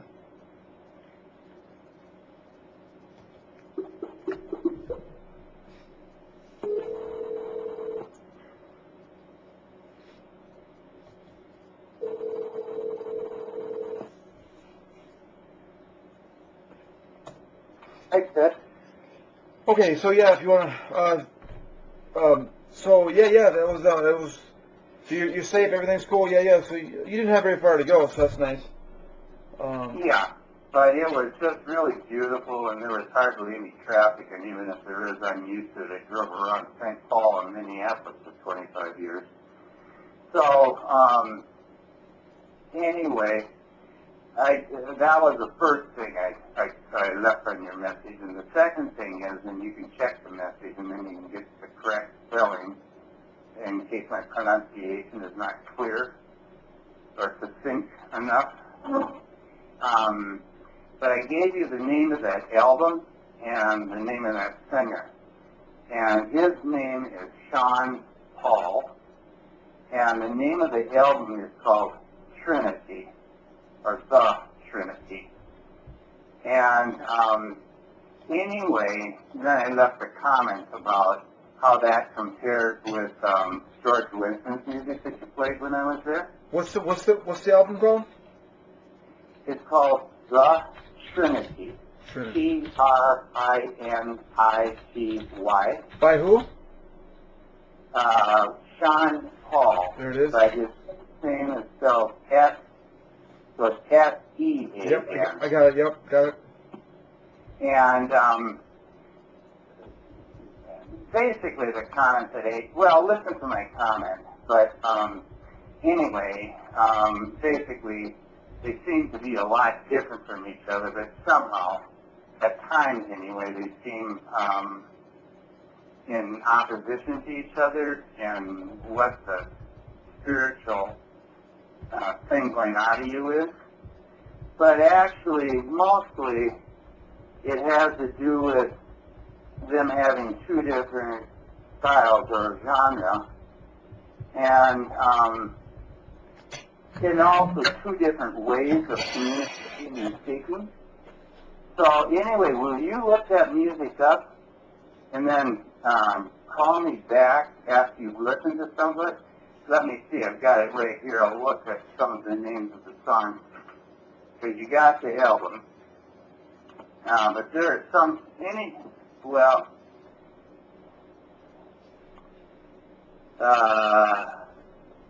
actually there are 18 songs.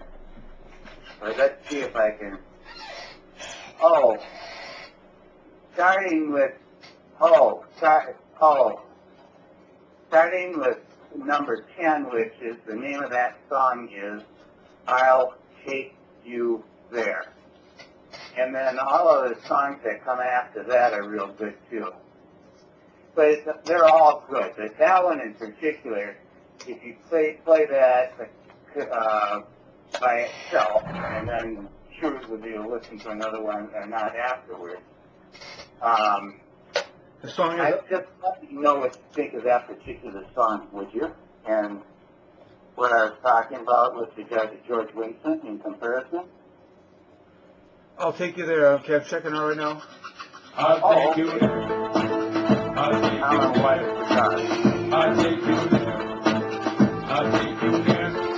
Friend, I'll take you there. I'll take you there. I'll take you there. I'll take you there. My girl, I'll take you there. Don't fret, don't you get enough baby in the river, I'll take you there. My friend, don't die. You and your friend can buy, I'll take you there. To a place where you can be free as you wanna be, girl. If you're tired of the killing and blood spilling, you wouldn't wanna be chilling there. Tell me if you're willing, girl, I'll take you there. Hot chocolate, top price of market. Girl, if you wanna spark it, you just talk it. You want me talk it, so you want me walk it. Bring it over your baby girl and park it. We go and start it, champagne with party. So we not sky not red, but fine balances. We give it a flow and we can hear drunk started. My girl, if you want it, I'm gonna make you fly. So I let me do for me, girl, cause I wanna give it to you first time and see you. I don't get the fire for you, your body blazing, girl, it's so amazing. And we can live it with life, party so hard, until your early life. And we gonna rock you, make you feel alright. Let me touch your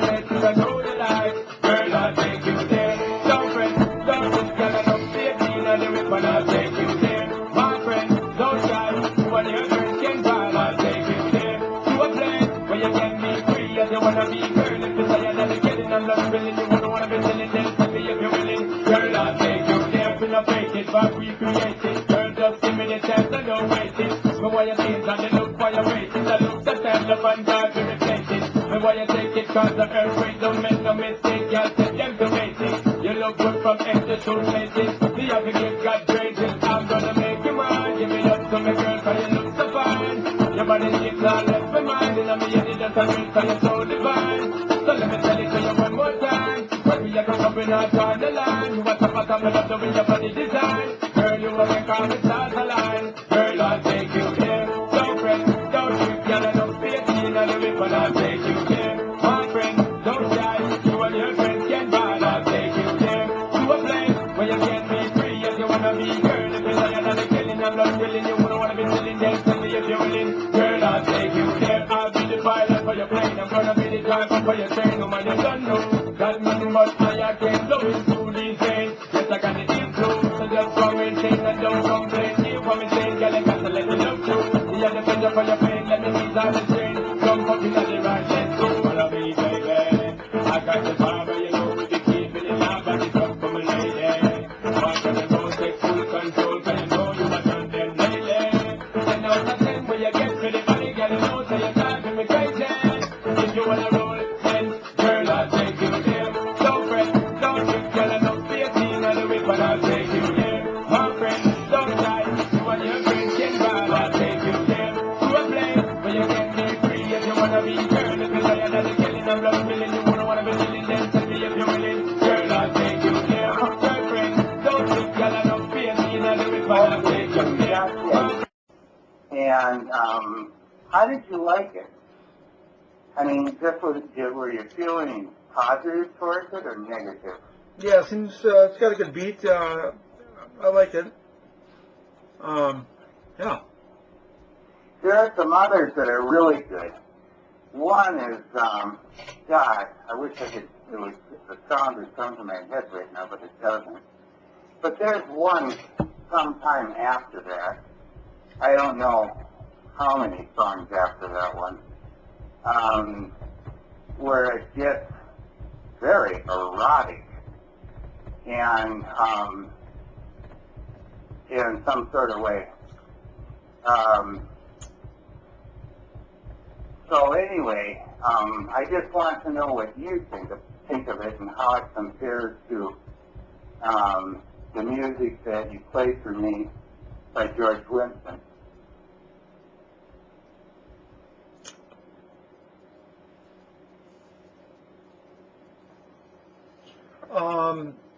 This is better than George Winston, I think.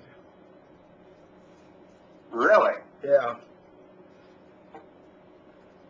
Well, actually, one summer, the first time I moved in here, I'd taken all these walls down and things, and I was bound and determined to make a bedroom down in the basement. And I played myself to death to sleep every night, and I had it repeat. And sometimes it was so loud, even though I was sleeping in the basement, that my neighbor would call and ask me to turn the music down. And then another time, during the day I was playing it really loud, and she called again. But anyway, I mean, that's how loud I had it.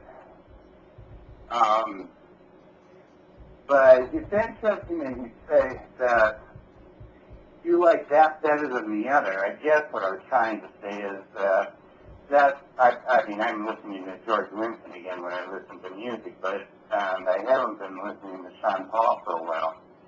But I think I don't know. I don't think in terms of one being better than the other, because it means like,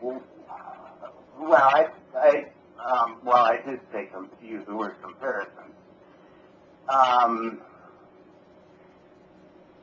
But I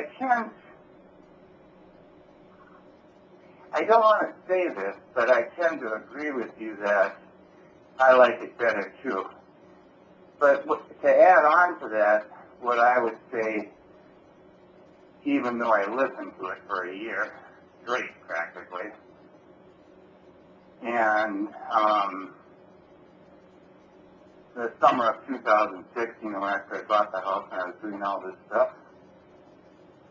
But on the other hand, just like the rational mind, even though George Winston's music is not rational, it's irrational, because it's spiritual, sometimes it's just easier for me not to have to concentrate so much and to be able to just listen to some music that is spiritually pleasing to me and doesn't go too fast. So sometimes it's kind of like a relief to listen to George Winston in comparison. But at other times, the energy that you get from Sean Paul is so powerful. So that's why I say I tend to agree with you, but I don't really like to make a comparison as to better or worse. What do you have to say to that? Sure. One word? Sure, sounds good. What sounds good? The whole concept. Okay, so I'm glad you like it, and I hope you really do listen to the whole thing. In fact, tonight I'm going to put it on my computer and I'm going to play it out from start to finish.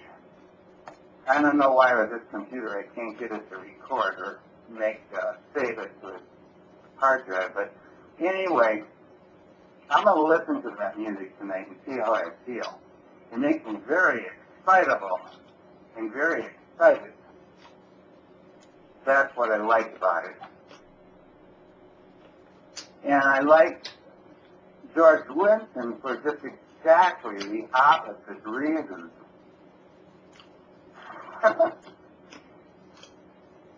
That's why they said when you were little kids, opposites attract. To me, anyway. But of course, they were talking about men and women. And anyway, I know I'm talking too much again. But I'm going to listen to that music tonight, and I hope that you want to or have a chance to or listen to it whenever. But I'm going to listen to it tonight again because I haven't listened to it probably for about a year. From start to finish. Okay, so I'll just say good night, and again, happy dreams. Okay, thank you. Sounds good. Bye. Bye.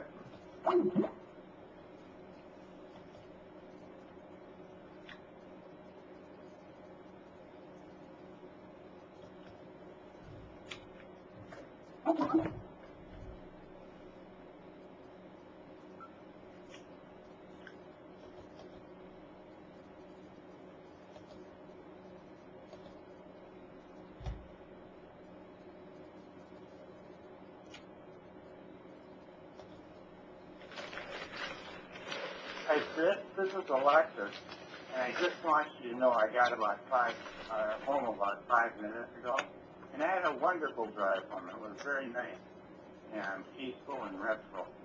Anyway, I also have the name of that CD. The singer is Sean Paul, S-E-A-N, Paul, P-A-U-L. And the name of the album is called The Trinity. Trinity. Trinity. Like the triune God concept there. Anyway, this music is, in a way, the exact opposite of George Winston's music we were looking at, or listening to, except it just says everything from a different point of view. And that is just as valid a concept, even if it's slightly different sometimes, not always. So anyway, give me a call back so I know you got this message. And I won't call your cell phone, although maybe that's the one I should have called. So anyway, I wanted to also just to say thank you again. I had a really, really, really fun time at your place. So call me later if you want. Bye.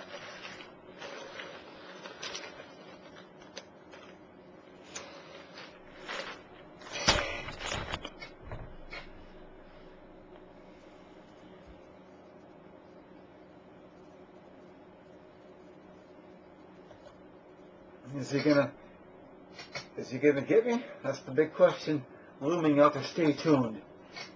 Now I'll break the commercial. Make some dough, you know. Keep the suspense going, you know. Come back at the commercial. Maybe it'll have happened.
So, I'm supposed to be messed up, effed up, but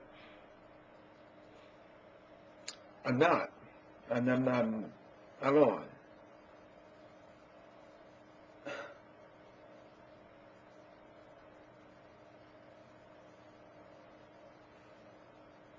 Trying to figure out just how messed up I'm trying to figure out. It doesn't feel like much, and yet I've smoked enough that I'm supposed to be screwed up. So I don't know what that means. I have to wait a week or something in order to get messed up, or either that, or I just don't get messed up on this stuff. I'm actually talking with Eric, and I'm keeping a constant conversation with him. That very intelligent. I can't help but laugh, just chuckle when he says something not too intelligently, you know. And I'm quite thrilled that I can understand, in the midst of me being messed up, everything that's logical, you know. I'm just I seem like to be a much happier person. All day today I've been writing this email on a topic of why women should be prepared for should be prepared for rape like she's prepared for a flat tire. And there's some link about this. some advocate for non-abortion made this comment. And I didn't realize, so I started writing about, in some sense defending the guy, just because of the way women behave. 1 second, I gotta come back. 1 second.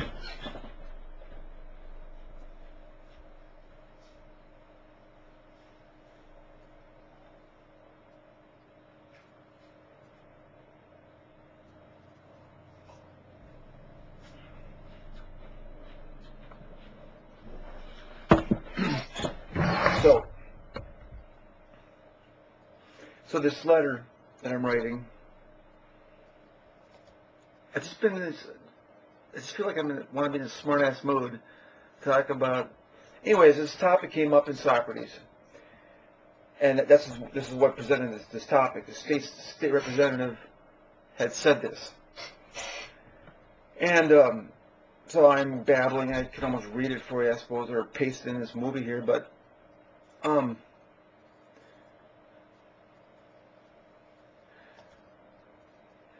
it's just almost leading me to the belief that I'm supposed to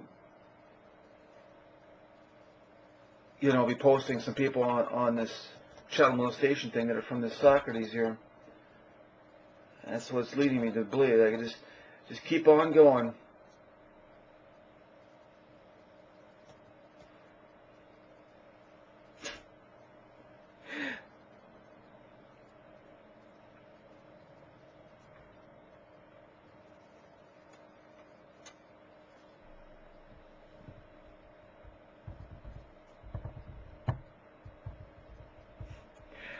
That's what's leading me to believe.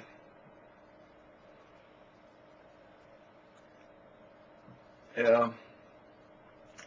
John has to state in here again how to list for dysfunctional living and non-critical thinking.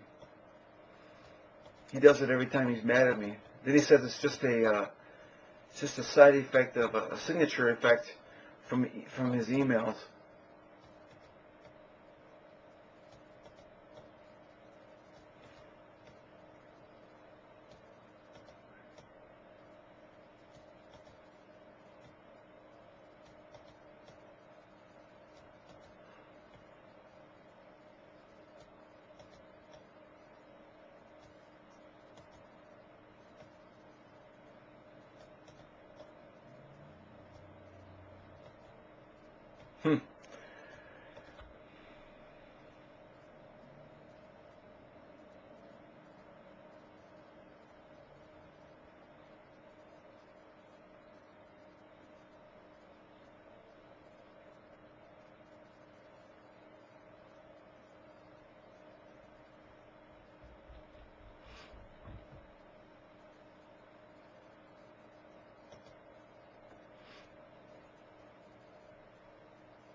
Oh, I guess I could have read it. I was just sitting here. I said, you know, I'm actually surprised there isn't more rape. Let's make sure I'm recording here. Yeah.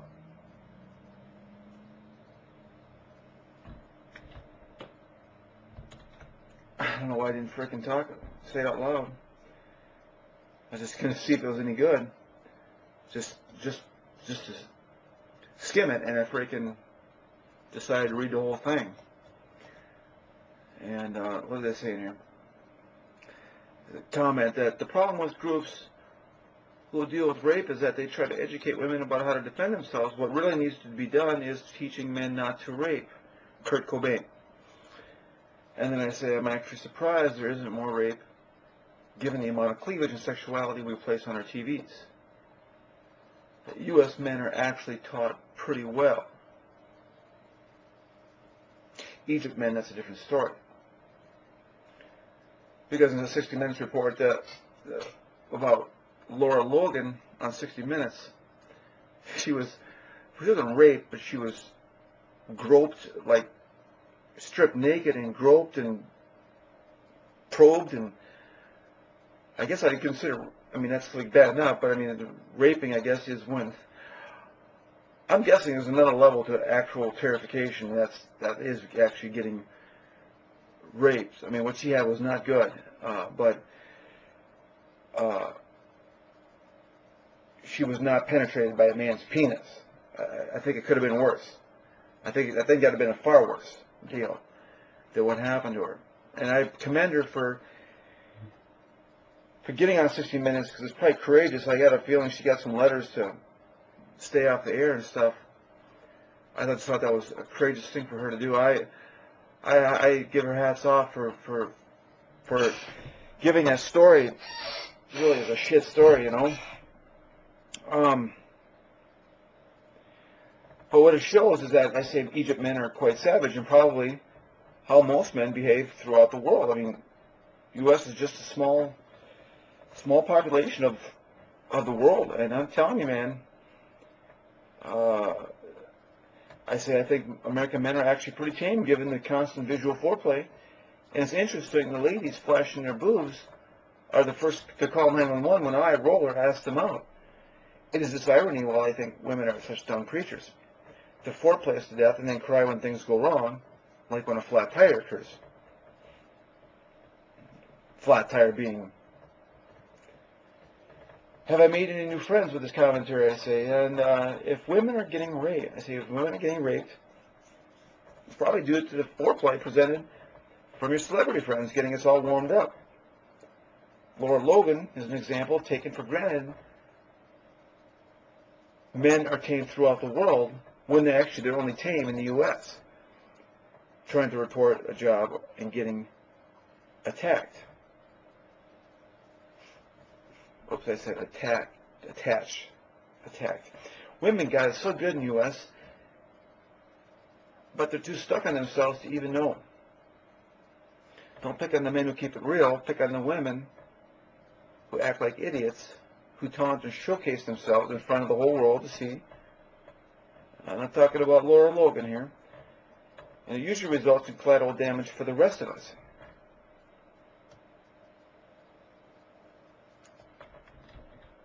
So I'm getting ready to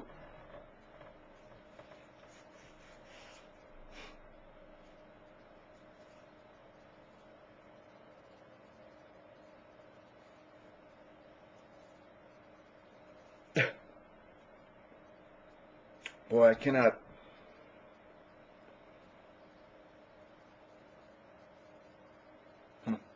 I can't. I just couldn't do that to John.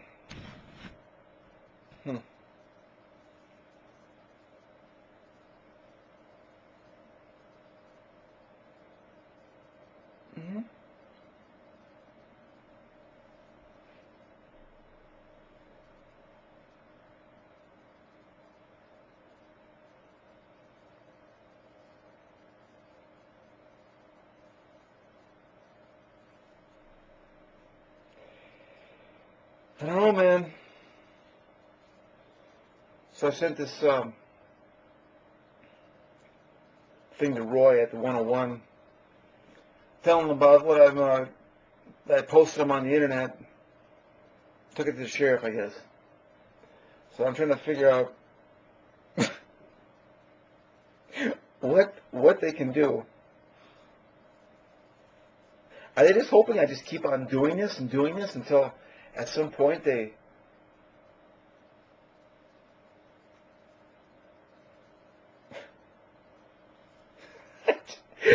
I mean, their best chance of committing my ass was during the case, and they dropped that. So are they they're just completely ignoring what I'm doing? It's just strange. Either that or it's just setup that I can't figure out.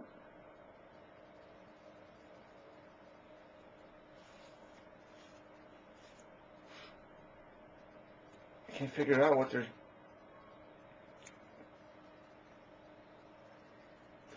I tell you, for creating as much chaos as I have in this town, man, it is pretty quiet.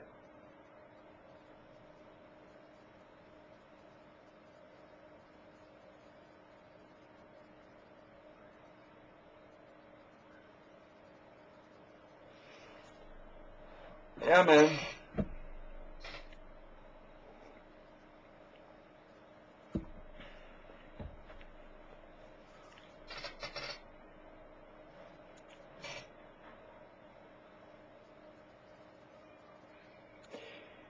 So anyways, this whole flat tire thing was actually funny because I have a song called Fix My Flat. It's related to a lady getting her tire fixed. She has a flat tire, so the idea is to get her fixed, you got to get her laid. And that's what the song was about. But she couldn't do it. She wanted me to fix her flat, but I couldn't do it. I couldn't. So what do I say in this letter I'm writing up here? I want to defend the flat tire concept. As you can tell, I defend men because women are silly and stupid. I got caveman intelligence, animals. By the way, this is. I mean, they say pretty much it's in here, so I'll just keep going. As I've mentioned previous, we are under the illusion that men are tame. Laura Logan found out different the hard way, and we forget the prime directive, and that is to get our sperm in your vagina. It's actually the same directive for women as well. And then it is compounded by the illusion of movies portraying this romantic encounter to get that sperm, and then compounded by this taunting of sexuality in the U.S. seen throughout the world. So women get in heat, they get dressed up like they do on TV for the Emmys, and then these real men show up, and they've been foreplayed to death by TV and movies, by celebrities half naked, and the women have been foreplayed to death to think that they can dress any way they want without repercussions. You see, we're all living a fantasy. Then women meet real men, not in the movies, who operate under the prime directive, not under a script. Women are confused when their vision of pretty women is not working out to their fantasy. So they say no to a guy, and the guy operates under the prime directives, which is what she's doing. It's why she behaves the way she is, going out, looking the way she does.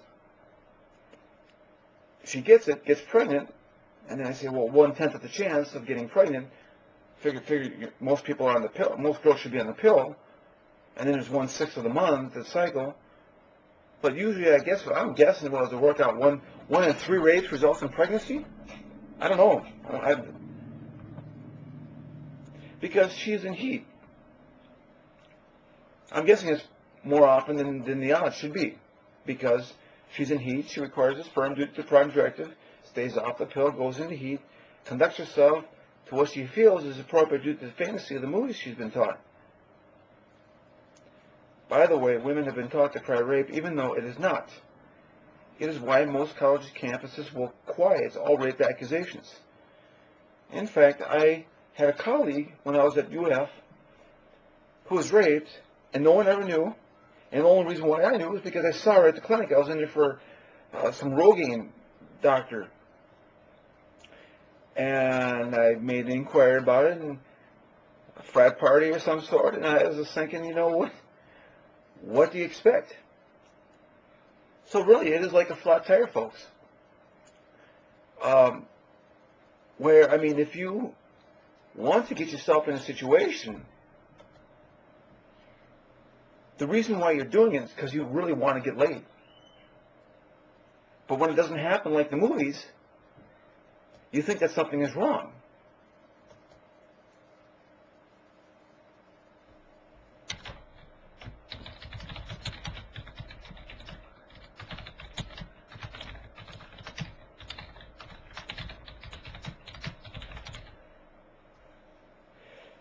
So for the ladies out there, let me give you a lowdown.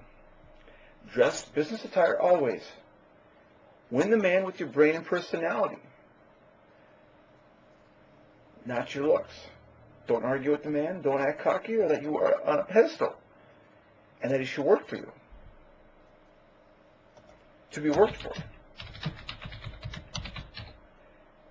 Then your fantasy will probably work out.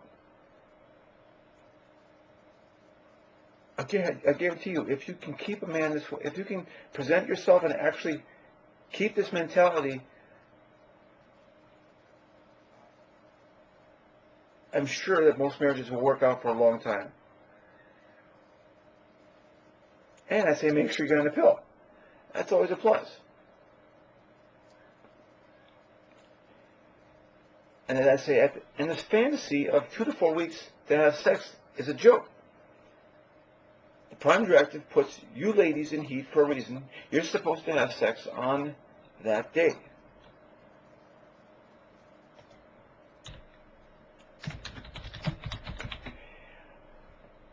I have been with like over 20, I forget the number, but it's like, I think it's over 20, and it's all been on the first or second time with him. Even including my wife, Maria, who was a virgin, a 22-year-old virgin. I mean, it happens the second time. You know, it's just the way it is. It's because it's meant to be. It's supposed to happen that way. I said, lucky for you all, I keep it as real as hell. If you're not having sex in the first or second time with a guy, it will probably never happen. The movies are fantasy, folks. Open up your sexuality, and don't be shocked when you've turned the guy on after portraying yourself as a fantasy on TV and movies. And don't be shocked when you get it, ladies, just like when you get a flat tire. You lay out the nails in the road, you get nailed. And then I mentioned this, how it was kind of a funny related topic, is the Fix My Flat song. I say I wrote a song called Fix My Flat.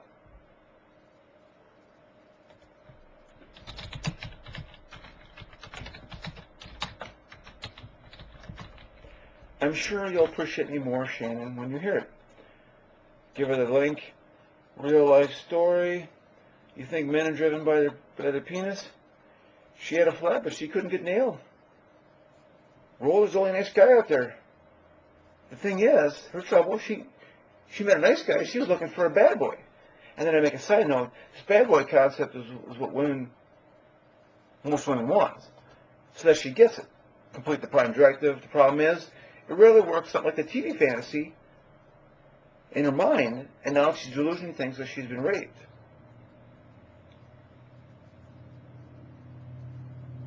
Have I expressed how primitive women are? Did you get in the picture? Back to my song. The flat tire lady has a virgin complex and yet is a prostitute. A setup by a friend. This is why women are barbarically animals driven totally by their ovaries, because they have no brain to help control themselves. She gets pissed off because she didn't get it, and then runs around town complaining about my small penis. Now, if she would have gotten it from me, the rumors would have never happened. And you wonder why I think women are effing retards. Shannon, it's not all because of you. I also think that John Anderson might also be a woman. You see, folks, I can be just as offensive, like posting judges molesting my children, and you just have to accept that I'm not mean. My doctor doesn't seem to think I'm mean. I've posted him on the internet, child molesting. Unless, of course, anybody has anything, a diagnosis, like to tell my doctor. Feel free, I'm all ears.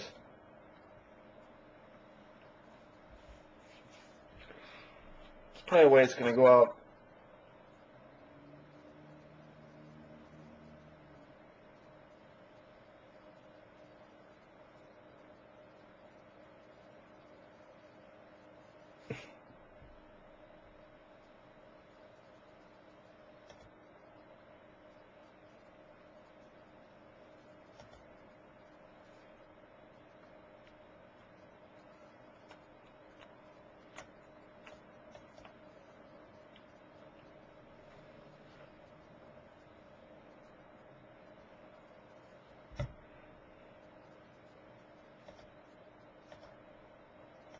Anyways, what I wanted to say about when I was reading that is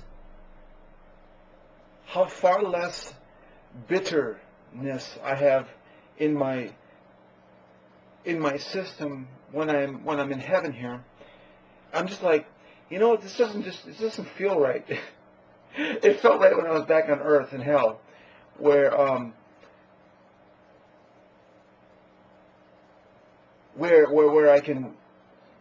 where venting like this is just completely constructive. Makes me feel good to be able to vent about women, the way they conduct themselves, and this Fix My Flat lady. But when I was reading it, I was just like, you know, I don't have the right mindset right now to be reading this. It doesn't seem quite right.